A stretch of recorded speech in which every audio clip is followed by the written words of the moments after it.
Hello, this is Dr. Karmen Smith, and many of you know that my bachelor's degree was in mental health research and with an emphasis on learning and processing information, and my minor was in human biology.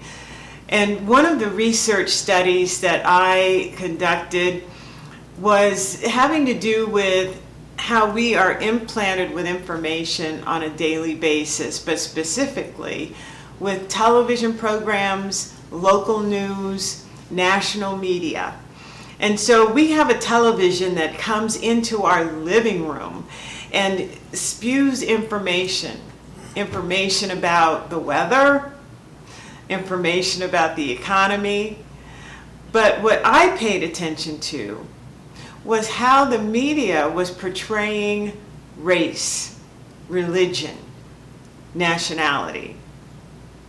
And so many times the media will present information about black people, about brown people, indigenous people, Muslims, Chinese, anybody that they deem is the other. And they do it on a perpetual basis to the point where you're not even aware of it. You're just thinking that you're tuning into the news when actually the government and people that are in control of the media and these power structures that are racist in nature are feeding you information about people. Why? So that whenever they want you to hate, or they want to program you to hate and have anger toward another person and to see other people as the other or the villain, so that the people that are not in the other group can feel more like the hero and more able to victimize those that they have been programmed to hate. So that is what I'm always on the lookout for, and I always notice it because I've been trained in it for more than 30, 40 years. I'm dating myself, but I'm always looking at marketing ways, how they are marketing our brain and teaching us how to buy or what to buy, but also teaching us how to hate. So recently, I was looking at Fox 5 News, our local news channel, and I've talked about for years how the national Fox 5 News is a propaganda machine. But the local news here in Nevada, I was particularly curious about how they were going to portray the Black Lives Matter protests and things like that.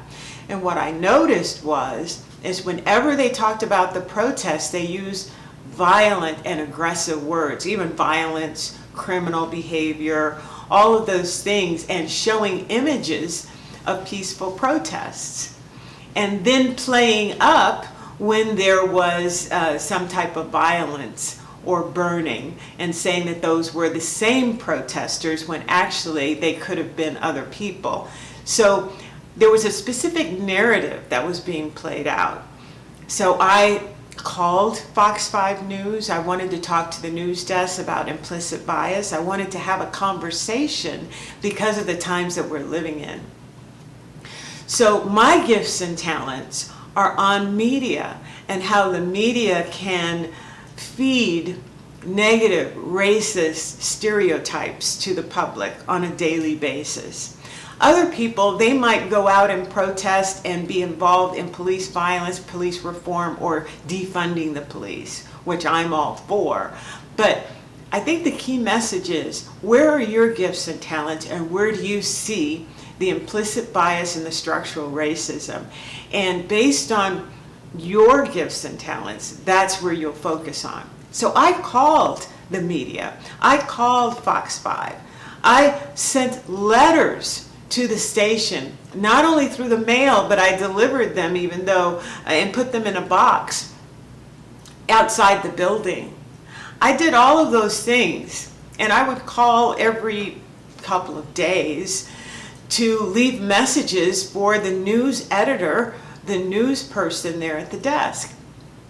I went to the website of Fox 5 and saw all of the people and their emails, and I emailed them the same letter. What did the letter say? It said that I have noticed and am aware of some of the implicit bias in how the news is presented. And I'd like to have a conversation with someone there at the station about implicit bias, unconscious bias.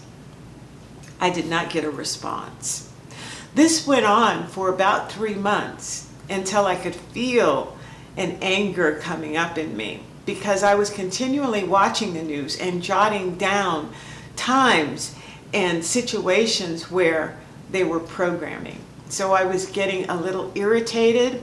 I was getting very frustrated. I was getting impatient. And I said, how can I get their attention, because they're not paying attention to me? The first thing that came to my mind was to make a sign. This was the sign that I made.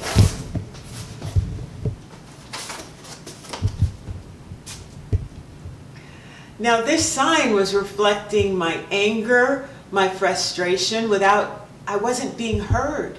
I was being shunned or pushed aside. And I wanted to get someone's attention so that I could have a conversation.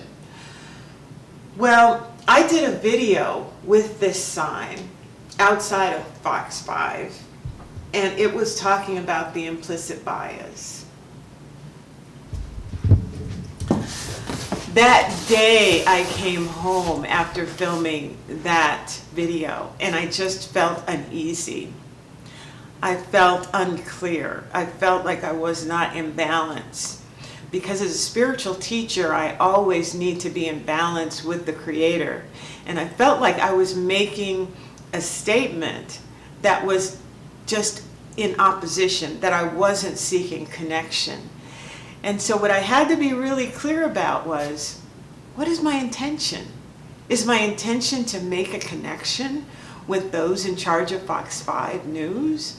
Or am I just spewing more conflict and more fear into the universe, the collective consciousness? And I really had to be clear about what my intention was. And that night, I felt like I was really getting convicted, if you will, and being sent messages of compassion. Karmen, if you want to make a connection, you have to make a sign that brings people into the conversation instead of pushing them away. So I set my intention for connection. And this is the sign that I asked my son about. I said, how can I make a sign that is more compassionate? How can I compel connection? And he said, put compassion in there. So this is it. Fox News, bring awareness compassionately. Because all news channels are trying to do is bring to your awareness about the weather warning. Bring to your awareness about COVID. Bring to your awareness what's going on in the community. But when it's done compassionately, you're also aware of the implicit bias that you're spreading. And so something miraculous happened when I changed my intention and I changed my sign and I changed my attitude. My whole vibration changed to love and compassion. I went to Fox 5 News with this sign this time to film underneath the Fox 5 sign, and this time to deliver a different message. And when I was there holding up this sign, there was somebody there that was making a phone call that saw me and my son making this video. And I said to myself, I think they're calling the police. What actually happened was 2 gentlemen came out and they just curiously asked, what was I doing? And I told them, I said, I've written letters, I've made phone calls to the station, and I wanted to bring awareness to implicit bias, unconscious bias, it's not intentional, about how they're delivering the news. And I said it without any frustration, without any anger. And what happened next was, he introduced himself as the general manager of Fox 5 News. He asked for my card. He said, I'm going to have somebody call you from the news desk. And they're going to call you within the next hour or two. And I was so grateful that finally I had made a connection. Everyone was super nice. And I knew in that instant that the universe was saying, if you want a connection, be clear about your intention. And my intention was to make a connection. And so in the next few moments, I'd like to talk to you about what I told that newscaster, that news reporter, about implicit bias.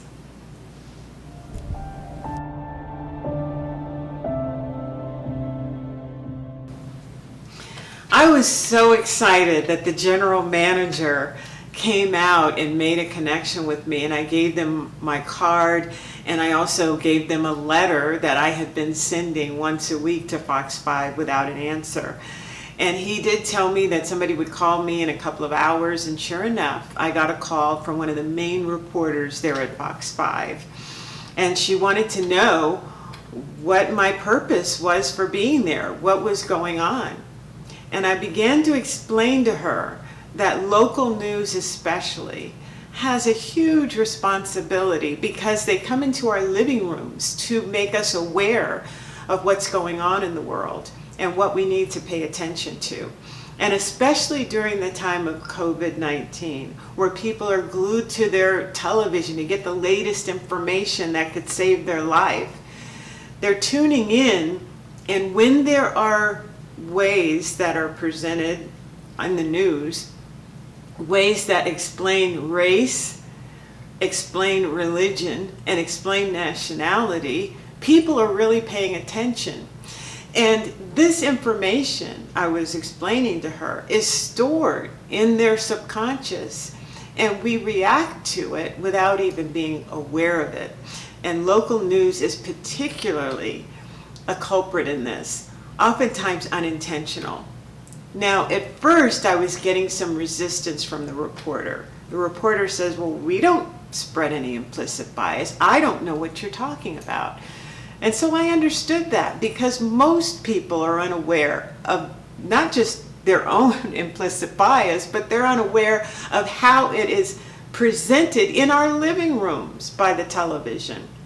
And so I began to explain to her that implicit bias happens, it's one of the ways that we learn and process information. And one of the ways is through our ABCs. How did you learn the ABCs? Did you say a song and it was a rhythmic song so you remembered where the letters were? But also, this is another way that you learned it.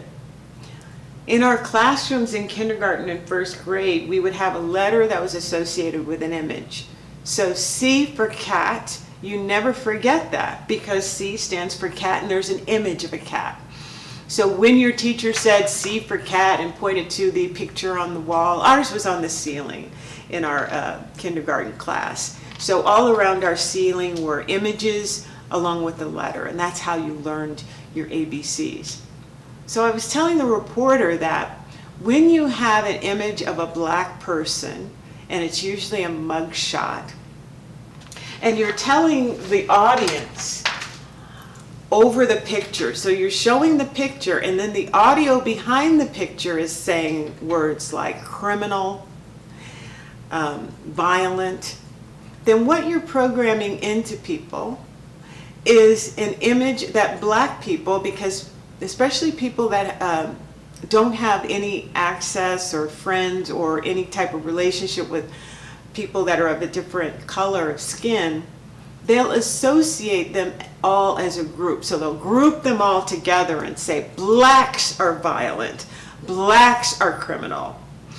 And when we run across someone that has those stereotypes, we think, oh my gosh, they're racist. Well, what they are is they've assimilated all of those instructions that they've been given over the years, and they believe those instructions, even though those instructions are lies and false. And I said, she said, well, give me a specific example of when we've done that. I said, I can give you several. I said, first of all, you had a story recently where you showed a black person's mugshot. They haven't gone to trial. They only have an accusation of wrong, an allegation. But you actually put a motive behind what they did. You said that he was a thrill kill. He was a thrill killer. He killed for the thrill of it. And I said, when do you put a motivation behind somebody that is accused of a crime? I said, there's a person that murdered 58 people here in Las Vegas, Nevada, and we still don't know what his motive was. And I really don't remember what he looked like because there was no mugshot. So I said, you really need to pay attention to the images that you were presenting and the words that you put behind it. And I reminded her of C for cat. This is how we learn about people and about situations and about the alphabet. So she said, well, you know, we just get the police report. We just get what the police send us as the arrest report. And I said, because of the times we're living in, and people are asking for police reform and defunding the police, that is not a reliable source based on their biases. And I said, I know you know the history of the police. The police were formed to capture runaway slaves, not even runaway slaves, but also to capture free black people or African American people from the north and bring them to the south to be slaves. I said, so that was the history of the police force. So it has a history of anti-African American people. And so I said, if the police maybe kill a black or brown person, do you think that that bias started right when that police officer beat Rodney King? Or do you think it started right when that police officer put a knee on a neck? I said, no. It starts with cultivating hate in the community by oftentimes falsifying police reports and putting them on the local news to cultivate hate. So I want you to see that a lot of people will look at this right here and say, oh, we just have a couple of bad apples we need to get rid of. And I'm saying, no, this is a structural thing, because a lot of people think that the police are infallible and that they don't falsify police reports. That's not true, because police may falsify a report to justify a killing. We know that to be true. Can they falsify a police report so that they can put it on the news to cultivate hate, so that they can get away with killing, so that they can get away with falsifying a police report, so they can cultivate hate? I see this as a cycle of abuse. And it needs to end. Now, will the news take responsibility for spreading this? I hope so. I hope that they look at it 2, 3, 4 times, rather than taking it as gospel truth and putting it out into our living rooms to cultivate hate. They need to take responsibility. And we can do better. We can do better as a society when we see the pattern of abuse that police officers, because of the structure of policing, is built on this. Now, when you say, well, I don't know if police spread propaganda, Well, that's what implicit bias is. It is somebody else in the structure of abuse spreading falsities onto the American people to give them somebody to hate so they can justify a kill. And if it's not killing, it's incarceration. Because if the primary motive is to incarcerate and kill black and brown people, then I've got to falsify a police report and I've got to feed it to the American people so that they hate just as much as that structure does, which justifies killing and incarceration. So once we see the cycle of abuse and we see the players in it, then we can address the problem. But it's not just here. It's a cycle of abuse that needs to end. And we need to defund this structure and create a structure that is not abusive. And we need all players, all people on deck. So this is a conversation that we need to have. It's a tough conversation. It's a painful conversation. But it is reality.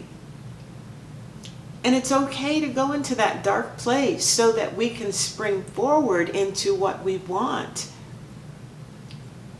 What we want is something that we need to envision. But first, we need to address these issues and see them head on and brace ourselves and buckle our seatbelts. Will there be resistance? Well, yes, when you come from hate. Yes, when you come from frustration. But I will always set my intention for connection. I want to connect with people. I want to make them aware of these cycles of abuse that are happening in our structural systems. And together, let's find a better way. And it only happens when we believe and know that we can do better.